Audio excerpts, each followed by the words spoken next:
Всем привет! Сегодня у нас с вами Хэллоуин, а значит мы должны сделать что-то очень устрашающее. Или не очень. Я за этот год уже раз 20 посмотрела сериал «Очень странные дела», и он мне просто в душу запал, я его теперь очень сильно люблю, поэтому я решила, что обязательно должна вставить какой-то момент в свои видео. И момент настал. Все-таки параллельные миры, тема такая одинаковая, мистика, нечисть, все очень довольно-таки похоже с Хэллоуином, так что тыковки и ведьмочки идут в сторону, а мы будем делать это. Очень странные дела. Начинаю я со стула, что довольно странно, потому что обычно я первым делом берусь за самые крупные предметы, но тут ситуация совсем другая. Я решила сделать стул своего рода единицей измерения и отталкиваться уже относительно его размеров. Кстати, стульев будет два. Сначала я нарезаю различные детали и уже потом буду их собирать вместе. Для второй сидушки я сделала такую рамочку, на ней я потом буду делать плетенку. Чтобы нарезать ноги, я для начала сложила вместе два пласта полимерной глины, так они будут более увесистые. Ну а для второго стула делаю ножки круглые. Все детали готовы, теперь отправляю их запекаться в духовку на 130 градусов. Все остыло и теперь их можно собирать вместе. Когда я разламывала ножки, у меня было четкое ощущение, что это не глина, а шоколад. Наверное, это из-за их цвета. Некоторые детали получились не очень ровными, поэтому я немного прохожусь по ним шкуркой, чтобы сгладить поверхность. Но, конечно, без фанатизма, так как я сделала на них легкие царапинки, чтобы было больше похоже на дерево. И если слишком переусердствовать, то их не будет видно. Все, теперь можно собирать все детали вместе. Я для этого использую секундный клей, он быстро схватывается и долго ждать не приходится. Единственное, что нужно делать, это заранее перепроверять, подходят ли детали по размеру, а то в случае, если что-то окажется не так, их будет сложно разъединить. Ножки для второго стула я решила фрезой, скажем так, просверлить. Можно было, конечно, это сделать сразу, когда глина была еще мягкой, но я придумывала по ходу дела. Какие-то ноги схватывались быстро, а какие-то почему-то заваливались, поэтому я подставила первый стул, чтобы их придерживать. И теперь в отверстие, которое я только что сделала, вставляю тоненькие прутики. Креплю такую крохотную спинку. Мне кажется, тут она существует чисто символически, вряд ли она какую-то роль играет, особенно в плане комфорта.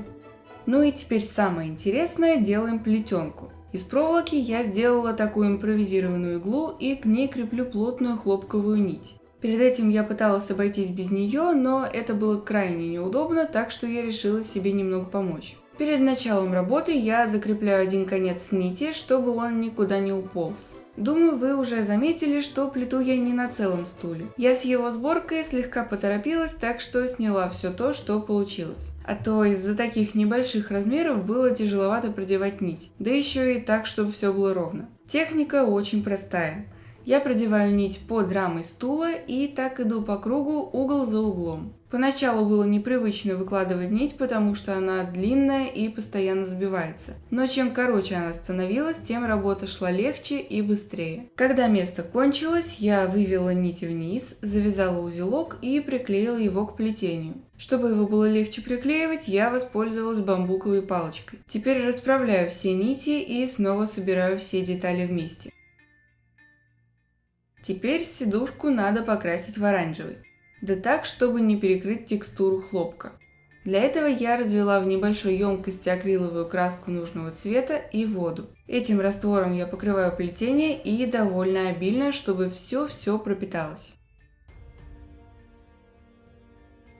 Текстура дерева пока не очень выраженная, поэтому я прохожусь по ней сухой кистью со светлой краской. Такими втирающими движениями я тонирую лишь выпуклости. Стулья готовы, и теперь по ним я определяю, какого размера буду делать стол. Из двух картонок склеиваю столешницу и аналогичным образом ноги. Я решила, что нет смысла делать стол так же качественно, как и стулья, потому что он все равно будет закрыт скатертью.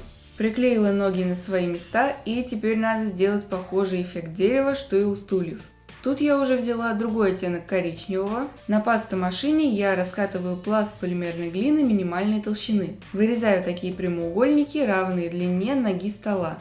Щеточкой делаю на них текстуру дерева и отправляю в печь. Как только они остыли, лезвием снимаю их со стекла и делю. Перед запеканием я сделала на них засечки, по которым потом буду их разламывать, так что ничего не должно сломаться в ненужном месте. Получились своего рода панели для ног, которыми я буду оформлять всего 8 сторон, 4 внутренние и 4 передние. В сериале на столе стоит какой-то огромный сундук или что-то вроде того. К сожалению, четкого изображения у меня не было, поэтому мне пришлось сделать простой чемоданчик. Для его изготовления я взяла пивной картон. С размерами я определилась на глаз. Он должен смотреться на столе увесистым, но не слишком громадным.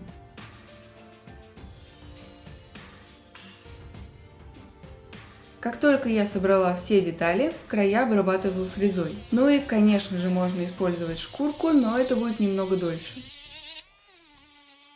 Я закруглила все углы и края и получила довольно неплохой результат. С пивным картоном я работала довольно давно, поэтому забыла, как легко он поддается деформациям. Подчеркиваю текстуру дерева на ножках стола и крашу в коричневый цвет нижнюю часть.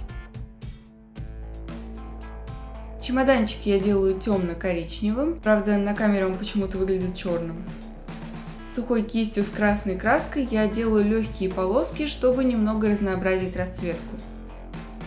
Из полимерной глины я собираю всякие разные маленькие детальки, чтобы потом ими украсить наш сундучок. Они абсолютно разных форм, придумывала просто из головы, а то на картинках совсем ничего не было видно. На двусторонний скотч я приклеиваю их уже в обожженном виде и крашу в серебряный цвет. Креплю получившиеся мелочи к нашему сундучку. И завершающим этапом я покрыла все глянцевым лаком. Я специально наносила совсем тонкий слой, чтобы поверхность не казалась пластмассовой. Сухой кистью со светлой краской я прошлась по нижней части стола, чтобы сохранить текстуру дерева. Может, вблизи и видно, что это всего лишь роспись, но издалека ощущение деревянного стола остается. Впервые за последние 10 лет я взялась за вязание. В оригинале коврика на полу не было, но мне захотелось сделать комнату еще более уютной и атмосферной, так что пришлось поэкспериментировать. Цвет я выбрала схожий со столом и полом, чтобы он не выбивался. Ну и чтобы сделать подставку, я взяла пенопластовый блок. Его я буду обклеивать поверх пивным картоном, чтобы укрепить конструкцию. Отверстия я сделала для того, чтобы в них можно было углубить ноги стола. По бокам приклеиваю тот же пивной картон. Хоть я и вымеряла все детали, боковушки все равно оказались немного выше, так что сравниваю все фрезой. Карандашом я отмечаю примерное расположение коврика. И теперь по краям делаю легкий набросок паркета. Фрезой по линиям прорисовываю текстуру дерева. Делать это было очень интересно, мне понравилось. Ну а результат вообще суперский, говорить тут нечего. Вот только пыли я нахваталась знатно, потом 2 дня ходила чихала. Таким же образом я свожу все доски вниз, чтобы подставка была деревянной полностью. Для своей предыдущей работы я замешала клей ПВА и черную акриловую краску. Объем получился больше нужного, так что я остатки оставила на следующий раз. И вот они пригодились. Покрываю ими паркет в один слой и даю высохнуть. Мне пол на самом деле нравится уже в таком варианте, но, к сожалению, цвет не очень сочетается с остальными предметами, поэтому будем его тонировать. Но пока все сохнет, сделаем ребят. В этот раз я буду делать только Дину и Майка, так как места не очень много. А вообще я бы с радостью запихнула сюда еще Дастина и Лукаса, но их просто-напросто некуда пристроить. Из проволоки делаю каркас и наращиваю объем фольгой. Пластом полимерной глины я оборачиваю все тело. На местах наложения образовались не очень красивые швы, их я закатываю черенком от кисточки. Сделала тело и болванку для головы. Теперь их обжигаю, чтобы с ними было удобнее работать. На голове я сделала разметку лица. Ориентируясь по ним, можно наращивать общие объемы. Губы, нос, скулы и надбровную дугу. Теперь любым острым инструментом я прорабатываю мелочи. Волосы я выкладываю такими капельками, чтобы повторить форму прически Майка. Если вы помните, макушка у него намного уже, чем концы. У Дины я толком не наращивала дополнительные мышцы, единственное, что я налепила, это локти и колени. Пока я прорабатывала лицо, решила глаза ей не делать. Скоро узнаете почему. Чтобы закрепить голову, я насаживаю на проволоку кусочек глины и вставляю в отверстие в теле. Теперь можно отрегулировать наклон головы и закрепить шею в нужном положении.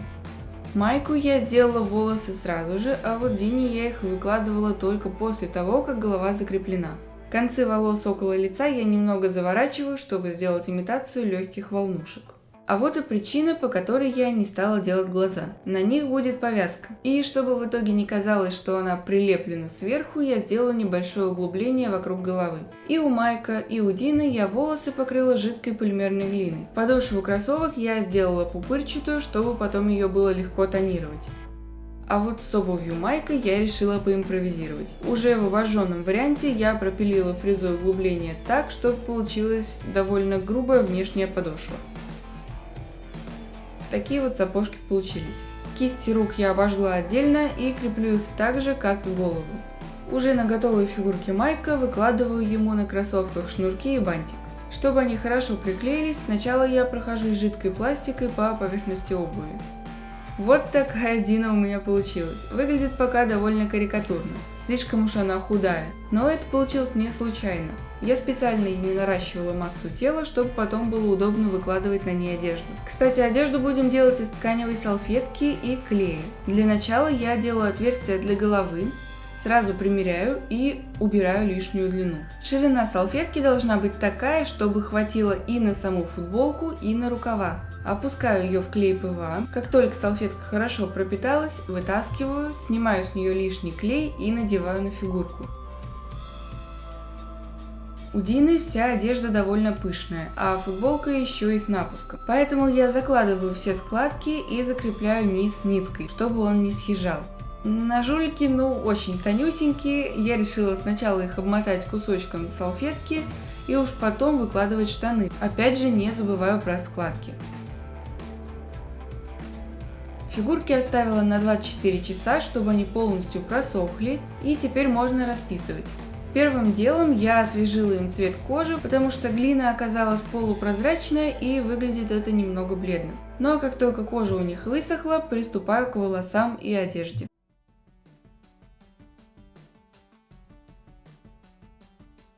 Очень важный момент – это подчеркнуть складки там, где надо. Например, комбинезон у Дины смотрелся немного плоско. Я прошлась сухой кистью с белой краской, тем самым подчеркивая все выпуклости. Теперь даже ткань больше похожа на джинсу. И опять сухой кистью, но уже с коричневой краской, прохожусь по подошвам кроссовок, чтобы сделать их немного грязными.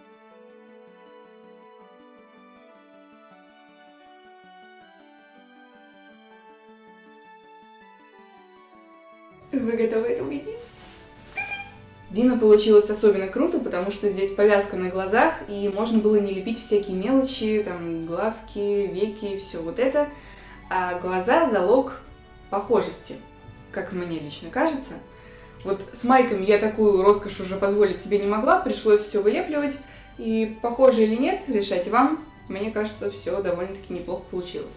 С фигурками наконец закончили. Теперь сделаем мелочи на стол. Опять же, я не смогла толком ничего разглядеть. Что-то там стоит, а что именно непонятно. Вот какая-то ваза очень странной мятой формы. Я ее вот так раскатываю изнутри на ладони, а затем немного изгибаю стенки. После обжига крашу ее в голубой. Пока сохнет, давайте сделаем лампу. Это единственный предмет, который я нормально смогла разглядеть. Из проволоки делаю для нее каркас. Она очень жесткая, поэтому использую скалку, чтобы было удобнее ее изгибать. Теперь вырезаю для нее подставку из полимерной глины. Рация. На столе ее не было, но она фигурирует почти в каждой серии, поэтому я ее тоже решила положить. Вот только я совсем не помнила, как она выглядит, а интернета поблизости не было, чтобы посмотреть картинки, так что я просто сделала такой кирпичик и нарисовала стекой кнопочки. Как только все обожглось, крашу в серебряный.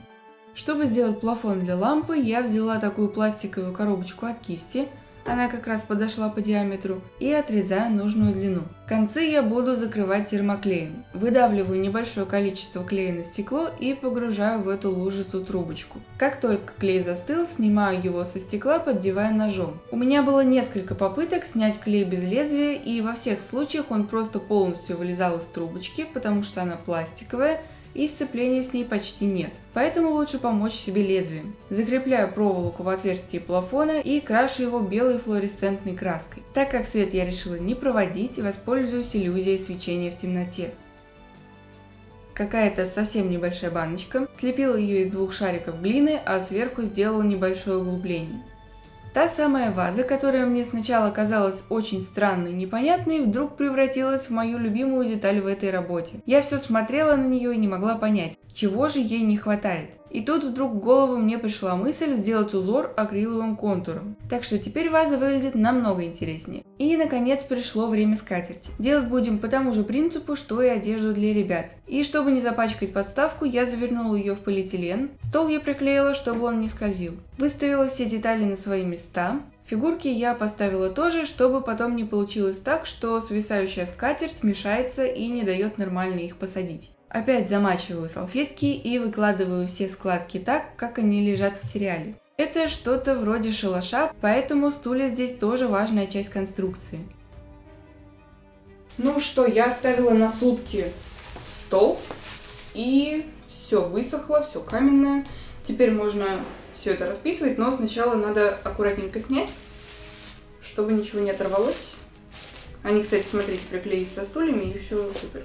Ой, нога шатается, я ногу оторвала.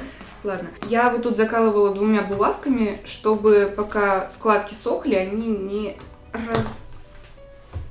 Здрасте.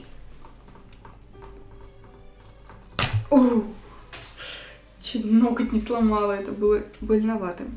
В общем, чтобы пока все сохло, складки, чтобы не развалились, а остались вот в таком положении. И теперь все это дело надо покрасить, потому что пока что это выглядит как какая-то грязная тряпочка. А в оригинале еще были узорчики. С какого мне начать? Начну с голубого, пожалуй. Потому что голубой очень красивый цвет. Вот эту кисточку.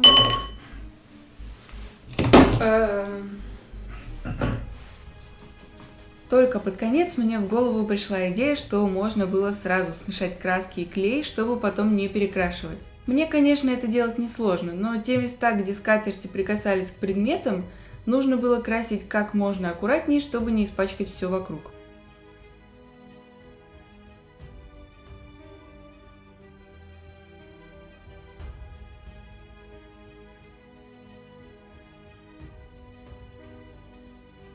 Я сделала легкую разметку рисунка и засела расписывать.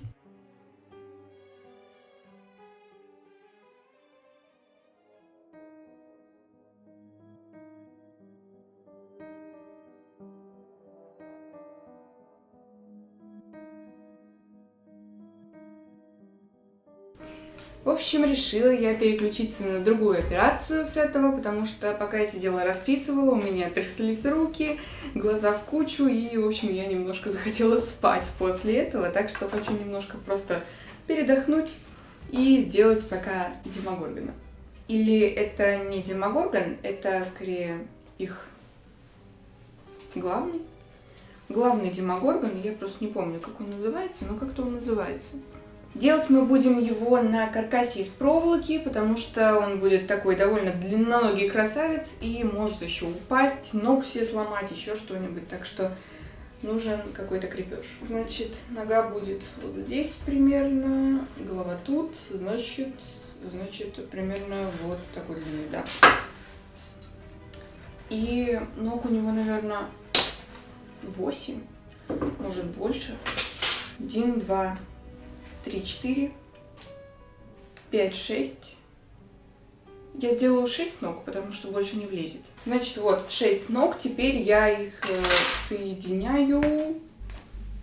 Вот он выглядит вот так вот ужасно, да, противнейший человек.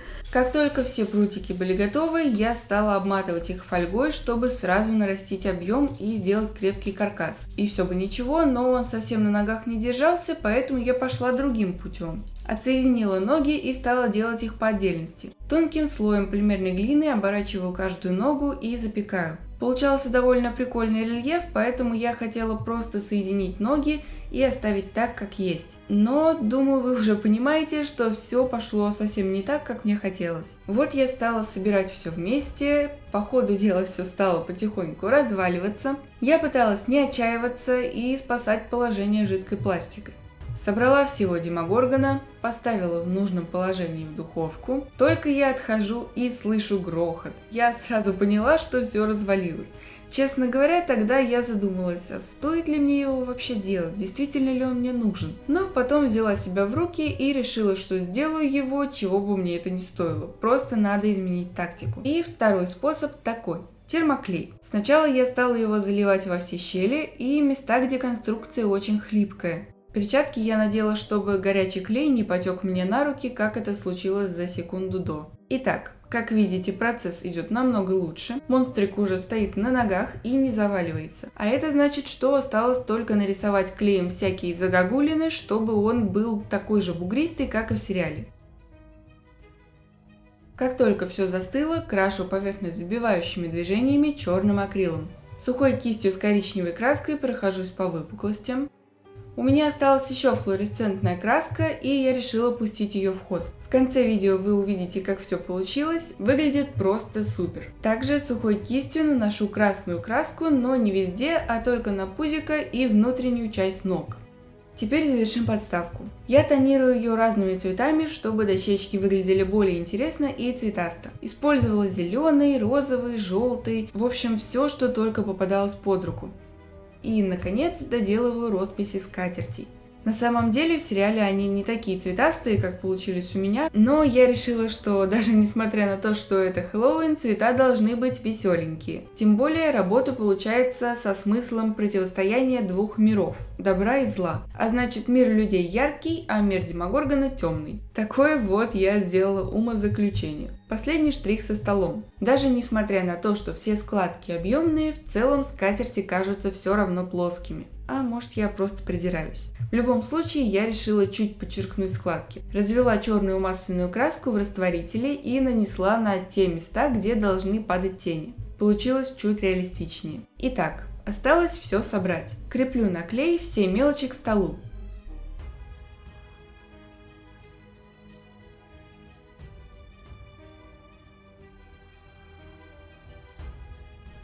Ковер я тоже приклеила к основе, а края сделала свисающими, чтобы они не оттопыривались.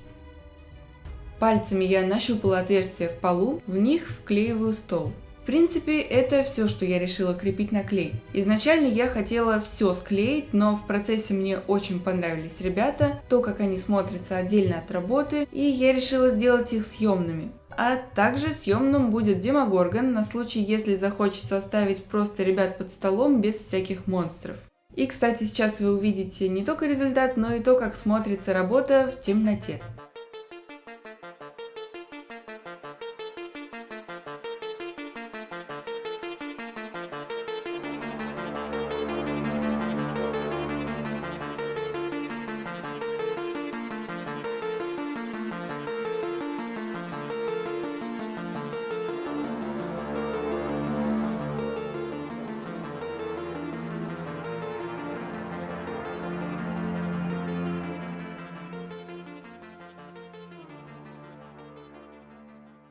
Ну а у меня на этом все. Надеюсь, вам это видео понравилось.